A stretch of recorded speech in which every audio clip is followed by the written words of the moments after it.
Чоң кыз. Жардам керек эмеспи? Эмне кылып жардам бересиң? Дөм. Силер эркектерчи, ушуга чейин пайдаңар тийсе, дүйнө жүзүн оңдоп салбайт белеңер.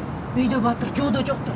Кана жардам берсеңерчи, жана канчалаган кыргыз кыздар, кытайларга, арабтарга айла жоктон турмушка чыгып атат. Бар, ошолорго жардам бер. Кандайча эже? Менин эмне көзүңө эже көрүнүп атамбы? Брат деди. Өзүң братсың, уктуңбу? Нормально сүйлө. Кыздарга нормально обращение кылганды да билишпейт. Вообще ненормальный. Кызым. Силердин айыңардан жол кирүүсү жок жүрөбүз.